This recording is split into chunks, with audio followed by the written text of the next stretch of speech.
it's our show. It's a home show for us and for the team. Obviously, we want to come out and, represent who we are, what we stand for, true hard-working mother effers. And listen, no matter where you sit in the genetics versus hard work debate, there's no denying that looking the way that this young man did at 17, 18, 19 years old, it takes a lot of hard work and dedication to the craft. For the uninitiated, this is Anton Ratushnyi, and he is the youngest IFBB pro ever, winning his pro card at 19 years old, and he looked like a freak at 19.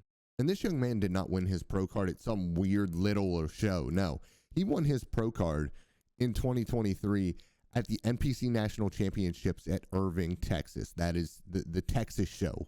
That is a big show. And I am here to tell you that I believe this young man is the future of what classic physique is. Now, it's not just the future, but the past as well, because he has those classic lines. Just look at that front double bicep. Look at the X-frame that he carries. Look at the carved out ab definition.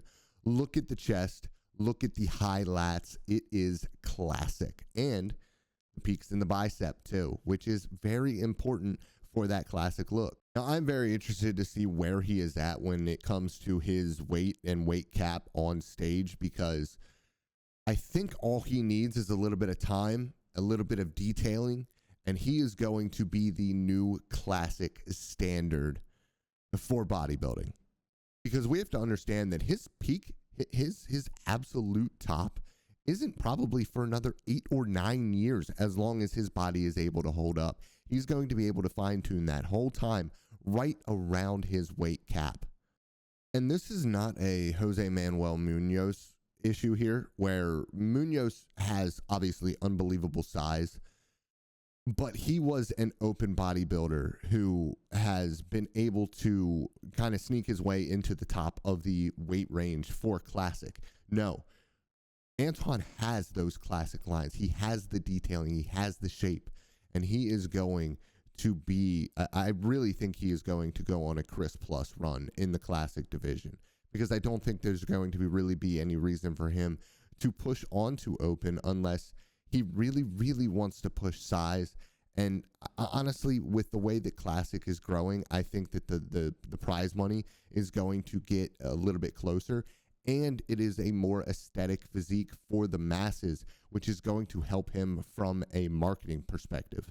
But while everybody wants to talk about the men's open division at the Pittsburgh Pro, I would be remiss if I didn't bring up that this is Anton's pro debut, and I cannot wait to see if he gets compared to Terrence Ruffin during this process. Now, Anton is 5'11", and Terrence is much shorter, so it will be interesting to see the size differences between the two, because Terrence isn't at his weight cap either. He still has a little bit of room left to grow in the classic division, even at his age. And so it will be interesting to see how Anton stacks up against some of, or one of, if not the best, classic pro right now. And I can't imagine the way that he looks that the judges wouldn't at least want to catch a peek just for the social media buzz that it would create. But let me know in the comments, guys, where do you think Anton is going to finish in his pro debut?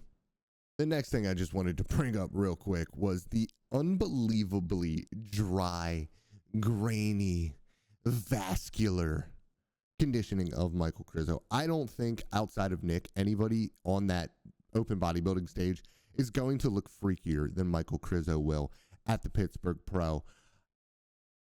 He just needs to make it through the posing until and hold the judges' attention until we get to most muscular, because only Nick is going to be able to touch him in most muscular.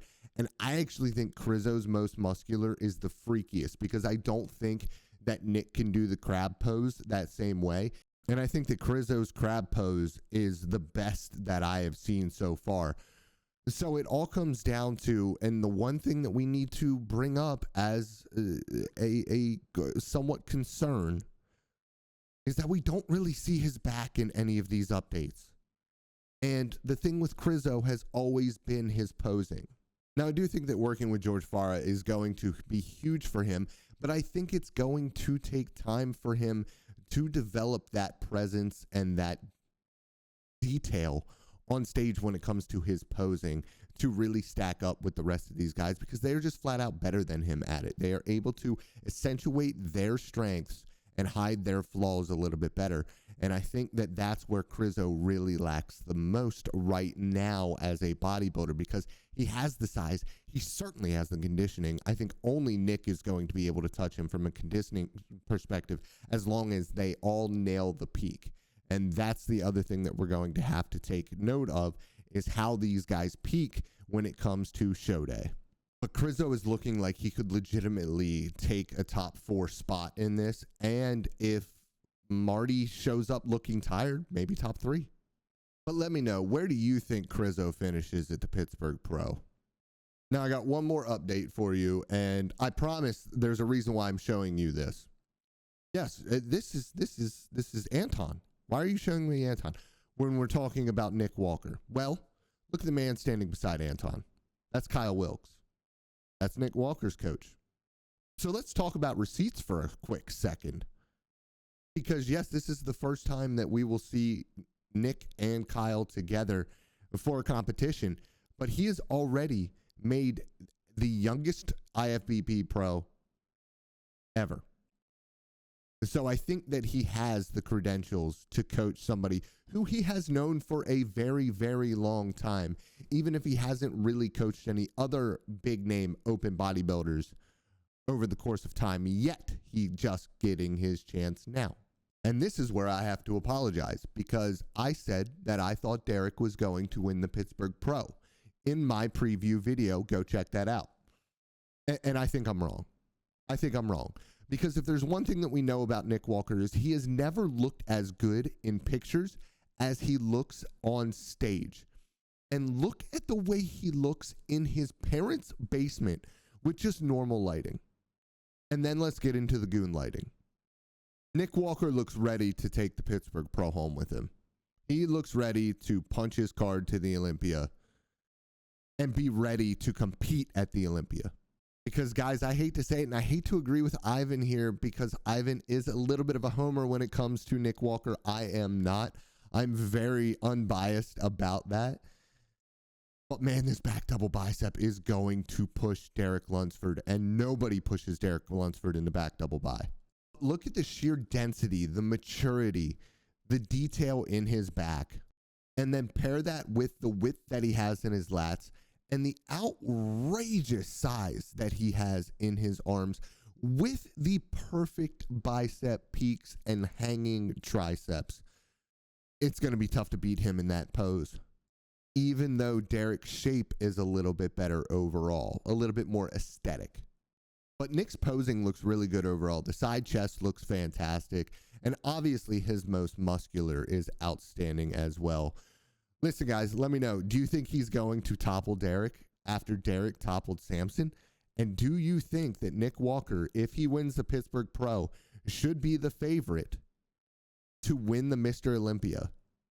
Make sure that you guys are smashing the like button. Make sure that you guys are commenting down below. Help that algorithm out. Make sure that you guys are smashing the subscribe button so you don't miss any bodybuilding news or miss my own personal journey towards the bodybuilding stage. Listen, it's going to be a while. I'm running a mock prep right now. Why am I doing that? I will let you know in another video. But as a 32-year-old father, there's a lot going on. I want to be able to show my journey to the people, and I want to be able to bring bodybuilding news, this sport that I love, that I adore, and I want to show my excitement over this sport. I love you guys. Thank you for watching. Goodbye.